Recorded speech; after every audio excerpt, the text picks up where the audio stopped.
आज की कहानी साया, अनदेखी दुनिया की गाथा एपिसोड 3 थ्रिलर, फैंटेसी, रोमांच, जुनून और अनदेखी दुनिया की रहस्य कहानियों से भरपूर है। यह एक काल्पनिक कहानी है और इसका वास्तविकता से कोई लेना देना नहीं है। नया एपिसोड शुरू करने से पहले आइए थोड़ी बात करते हैं कि एपिसोड 2 में क्या हुआ था। अंशिका और आदिर की बातचीत। आदिर अंशिका को समझाने की कोशिश करता है कि वह सिर्फ एक साधारण लड़की नहीं है, वह साया है, एक योद्धा जो जादुई दुनिया रुधान की रक्षक है। अंशिका को लगता है कि यह सब बकवास है। वह कहती है, तुम कौन होते हो ये सब कहने वाले? मैं बस अंशिका हूँ, एक साधारण लड़की। आदिर उसे खतरे के बारे में बताता है, अगर तुमने सच को नकारा तो न केवल तुम बल्कि तुम्हारा पूरा गांव खत्म हो जाएगा। तभी अंशिका के घर में कुछ अजीब सी घटनाएं होने लगती हैं। दीवारों पर साए दौड़ने लगते हैं, खिड़कियां अपने आप खुलने लगती हैं। आदिर बताता है कि ये कायन के भेजे हुए जासूस हैं जो साया अंशिका को खत्म करने आए हैं। अंशिका डर जाती है लेकिन आदिर उसे शांत करता है। वह एक जादुई ढाल बनाकर इन सायों को बाहर निकाल देता है। ये सब देखकर अंशिका हैरान रह जाती है। वह सवाल करती है, तुम कौन हो और मैं इन सब में कहाँ फिट होती हूँ? आदिर उसे बताता है, तुम रुधान की असली वारिस हो। तुम्हारी माँ रानी आयरा और पिता राजा वेदांश थे। वे जादुई दुनिया के रक्षक थे, लेकिन कायन ने उन्हें धोखे से मार दिया। तुम्हें बचाने के लिए तुम्हारी यादें मिटा दी गईं और इस इंसानी दुनिया में छुपा दिया गया। अंशिका गुस्से और दुख में होती है। वह चिल्लाती है, ये सब झूठ है, मेरा कोई अतीत नहीं, मैं यहीं की हूँ। आदिर उसे समझाता है कि वह चाहे तो इस सच को नकार सकती है, लेकिन इसका मतलब होगा कि कायन उसके गांव और उसके परिवार को खत्म कर देगा। आदिर उसे एक जादुई पोर्टल दिखाता है और कहता है, आदिर उसे समझाता है कि वह चाहे तो इस सच को नकार सकती है, लेकिन इसका मतलब होगा कि कायन उसके गांव और उसके परिवार को खत्म कर देगा। आदिर उसे एक जादुई पोर्टल दिखाता है और कहता है। अंशिका आखिरकार पोर्टल के अंदर जाने के लिए हिम्मत जुटाती है।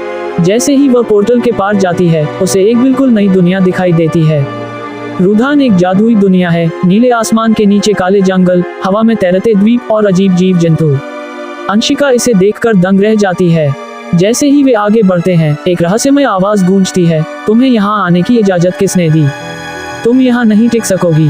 अंशिका और आदिर पर एक रहस्यमय गार्डियन हमला करता है। वह एक विशाल प्राणी होता है जो रुधान की सीमा की रक्षा करता है। आदिर उससे लड़ने की कोशिश करता है, लेकिन गार्डियन को सिर्फ साया रोक सकती है। अंशिका डरते हुए अपने अंदर की शक्ति का इस्तेमाल करती है और गार्डियन को शांत कर देती है। प्राचीन महल और रहस्य। आदिर उसे रुधान के प्राचीन महल में लेकर जाता है। महल वीरान और टूट चुका है। अंशिका को वहां अजीब सी आवाजें और छायाएं दिखती हैं। महल की एक पेंटिंग में अंशिका अपने माता पिता की तस्वीर देखती है। यह उसे अंदर तक झकझोर देता है। आदिर उसे बताता है कि अगर वह सच्चाई स्वीकार करती है तो उसे साया बनने के लिए प्रशिक्षण लेना होगा, लेकिन इस दौरान कायन के लोग रुधान में घुसपैठ कर चुके हैं। क्लिफहैंगर, एक जादुई संदेश आता है जो कहता है, साया को रोकने के लिए हम आ रहे हैं। कहानी भी एपिसोड 3 से शुरू होती है। अंशिका, जो अब साया के रूप में अपनी पहचान को स्वीकार कर रही है, रुधान में अपनी पहली रात बिताती है। उसे यह पता लगाना है कि वह कैसे कायन को हरा सकती है, लेकिन इसका पहला कदम है अपनी छिपी हुई शक्तियों को पहचानना और नियंत्रित करना। प्राचीन योद्धा की किताब महल के अंदर आदिर साया को एक विशाल कक्ष में ले जाता है।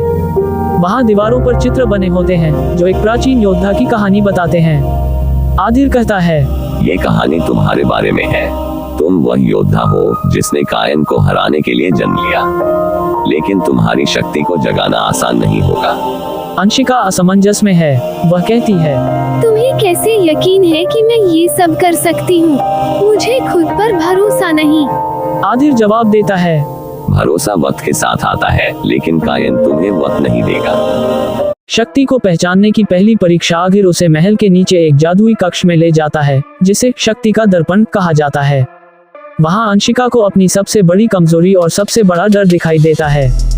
वह देखती है अपने माता पिता को मरते हुए, कायन को अपनी जादुई शक्ति से पूरी दुनिया को बर्बाद करते हुए, और खुद को पूरी तरह से असहाय।